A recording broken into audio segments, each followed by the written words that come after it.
Assalamualaikum warahmatullahi wabarakatuh. Perkenalkan, saya Prima Senja Sisha Abadi dan rekan saya Gideon. Pada video kali ini kami akan membahas sebuah aplikasi yang memiliki potensial untuk digunakan dalam pembelajaran di ruang kelas. Video ini kami buat untuk memenuhi tagihan mata kuliah teknologi pembelajaran. Aplikasi tersebut bernama Google Family Link. Presentasi kami hari ini kami beri judul belajar efektif dengan gadget di sekolah. Pada tahun 2019, program digitalisasi sekolah direalisasikan pada 30.000 lebih sekolah melalui pos afirmasi dan 6.000 lebih sekolah melalui pos kinerja. Melalui program ini, pemerintah memberikan sarana pembelajaran di sekolah berupa tablet kepada lebih dari 1.700.000 siswa kelas 6, kelas 7, dan kelas 10 di seluruh Indonesia. Setiap tablet diberikan aplikasi yang menunjang pembelajaran. Aplikasi tersebut bernama Rumah Belajar yang bisa diakses oleh seluruh siswa. Dipersiapkan pula konten, portal atau digital platform, terutama digital platform Rumah Belajar dan bersifat publik sehingga tidak berbayar atau gratis, dan ini sudah disiapkan. Program Rumah Belajar ini, platform Rumah Belajar ini sudah ada sejak tahun 2011. Untuk menunjang program ini, pemerintah membagikan akun belajar ID kepada siswa dan GTK sehingga dapat menggunakan Google Workspace Premium. Selain itu, terdapat pula bantuan TIK berupa Chromebook 15 unit per sekolah, dan ini terus berlanjut sampai saat ini. Jadi untuk bantuan Chromebook sebesar sebanyak 15 unit per sekolah ini dilakukan bertahap sampai saat ini masih terus berlanjut. Apa pencapaian dari program ini? Program ini berhasil membantu sekolah dalam melewati krisis pembelajaran pada masa COVID-19. Kebetulan setelah program ini berjalan, COVID-19 melanda. Nah, salah satu yang membantu sekolah untuk melewati krisis pembelajaran pada masa COVID-19 adalah tablet-tablet ini. Selain itu, pemerintah kedepannya ingin mendorong implementasi TIK dalam pembelajaran melalui kurikulum Merdeka yang katanya ramah IT, serta berbagai program, platform digital gratis, workshop daring, dan lainnya. Nah, permasalahannya ketika tablet ini dibawa ke dalam kelas, ketika peserta didik mendapat instruction jenis baru, percayalah di saat yang sama mereka juga menemukan distraction yang baru. Lalu, apa yang akan guru lakukan? Guru dapat memaksimalkan instruction dan atau meminimalkan distraction.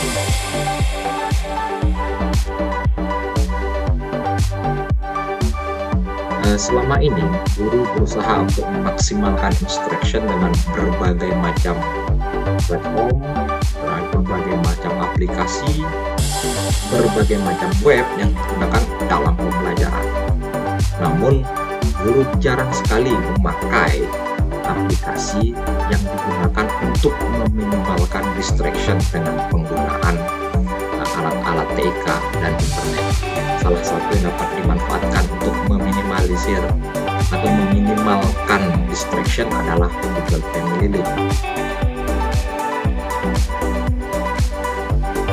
Google Family Link adalah layanan pendamping dari Google yang dihadirkan dengan tujuan untuk membantu orang tua mengawasi dan menerapkan aturan penggunaan perangkat digital di keluarga. Layanan ini memungkinkan orang tua mengatur berbagai macam hal ke perangkat sang anak.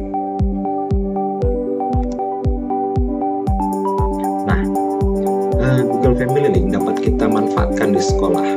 Kita sebagai guru berperan sebagai orang tua, sementara siswa atau peserta didik kita atur sebagai anak.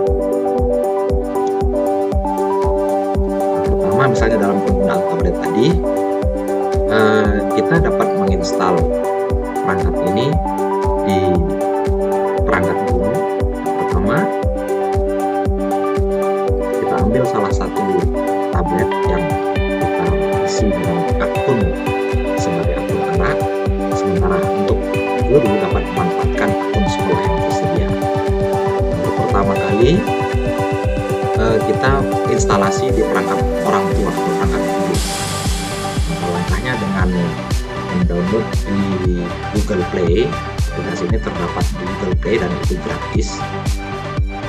Lalu yang pertama muncul adalah apakah anak Anda memiliki akun Google? Kalau kita jawab ya, dengan selanjutnya kita mengisi akun anak tersebut. Kita berikutnya meneruskan, maka di perangkat anak akan muncul seperti ini. Perangkat Android anak juga akan menginstal aplikasi ini secara otomatis.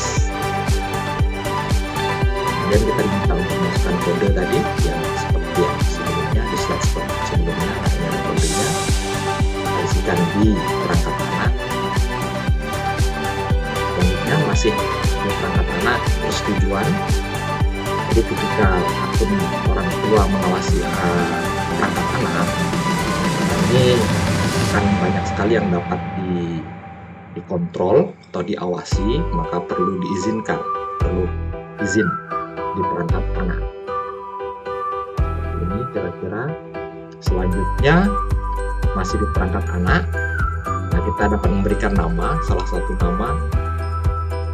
Lalu kita dapat memilih aplikasi yang boleh berjalan atau diizinkan untuk berjalan. Nah, perangkat yang terhubung. Kemudian baru kita klik berikutnya, dan untuk perangkat anak sudah siap. Nah, kemudian di perangkat orang tua kita dapat mulai mengatur berbagai macam, termasuk pula untuk pengawasan situs-situs web yang dapat ditelusuri oleh anak. Nah, ini langkah terakhir untuk klik melanjutkan. Nah, ini kita bisa melihat lokasi. Ini dari perangkat orang tua, melihat lokasi, kemudian bisa melihat aktivitas anak terhadap aplikasi-aplikasi yang digunakannya, kemudian waktu pemakaian perangkat. Kita dapat memantau seberapa lama anak menggunakan alat tersebut. Selain itu, kita juga dapat mengontrol Google Play-nya. Nah, izin-izin anak harus meminta izin kepada orang tua ketika ia akan menginstal aplikasi baru. Aplikasi Android, nah ini aplikasi kelola aplikasi yang boleh berjalan atau tidak, seperti ini kira-kira. Misalnya ini ada Canva, jika kita izinkan maka ini kita centang, kita hidupkan. Ini Canva dapat dipakai apabila kita matikan, maka Canva tidak dapat bisa dipakai. Langkah terakhir, ketika muncul seperti ini, maka ini sudah dapat digunakan, sudah selesai untuk digunakan. Nah, terkait dengan guru tadi, guru dapat menginstal aplikasi ini di tablet yang akan dipakai di ruang kelas. Kemudian keseluruhan tablet yang ada di sekolah dapat kita daftarkan atau kita aktifkan menggunakan akun anak tadi, akun anak yang kita jadikan akun siswa. Sebagai contoh, misal seperti ini.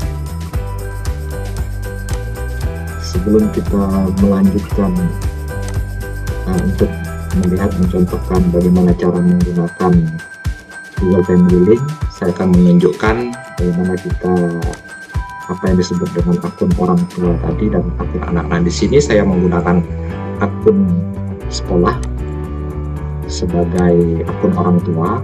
Kemudian saya menambahkan akun anak. Nah, ini saya anggap sebagai akun anak, akun yang saya berkhusus untuk siswa. Nah, akun inilah yang saya gunakan di seluruh tablet yang ada di sekolah. Selanjutnya kita masuk ke Family Link. seperti ini lewat awal Google juga bisa, atau bisa diklik di sini juga bisa. Nah, ini muncul semua perangkat-perangkat yang ada yang sudah didaftarkan dengan akun anak ini tadi.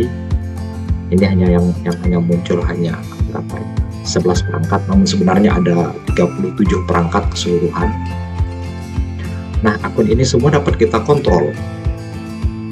Misalnya di batas aplikasi.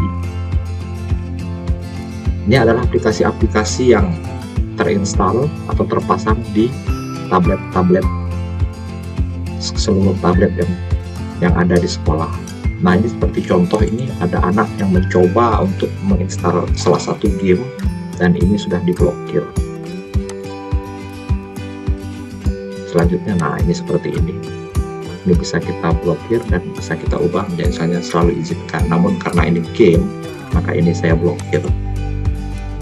Kita juga dapat melakukan blokir, misalnya kita tidak menggunakan YouTube, maka ini bisa kita blokir seperti ini kira-kira. Namun apabila ini diperlukan, karena terkadang kita memerlukan video-video yang berasal dari YouTube, maka ini kita izinkan.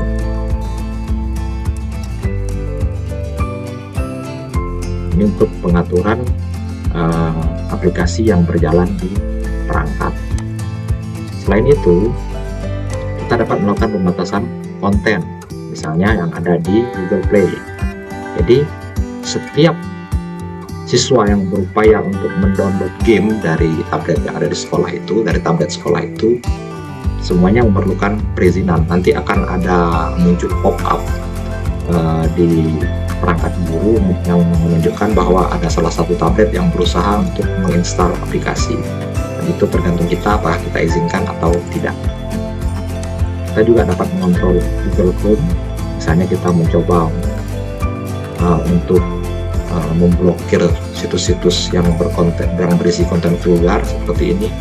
Dan kita juga dapat menambahkan situs-situs yang kita blokir. Terkadang anak cukup pintar untuk mengakses media sosial misalnya, atau video-video langsung dari Google Chrome, karena di sini sebelumnya, nah di sini aplikasi Google Chrome itu kan diizinkan, peramban aplikasi-aplikasi peramban diizinkan untuk berjalan, maka mereka biasanya berusaha untuk mengakses media sosial atau situs-situs video melalui peramban atau browser. Jadi di sini kita bisa memblokir situs-situs tertentu, misal seperti di sini ada Facebook, ada Instagram, Snack Video, TikTok, Twitter, atau misalnya kita ingin tambahkan lagi, misalnya yang cukup populer yaitu video, seperti ini, kita blokir. Nah, di sini video berarti sudah diblokir. Selain itu, kita juga dapat membatasi akun. Jadi akun yang ada tadi tidak bisa digunakan. Misalnya ini kita ingin membatasi untuk login, bisa kita tutup seperti ini. Juga tidak perlu, kita pilih saja di bawah, biarkan login.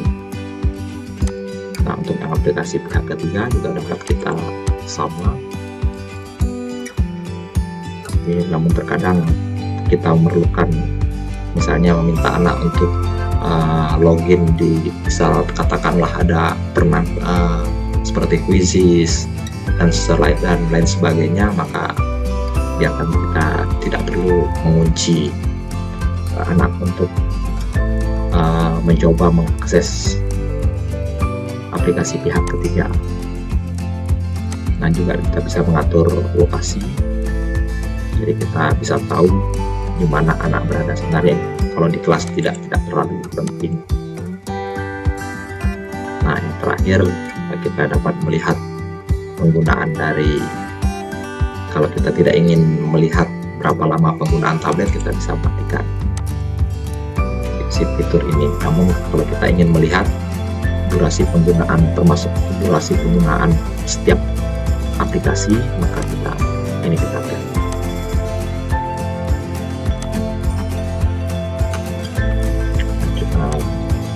Jika kita ingin menambahkan akun, bisa kita tambahkan di sini.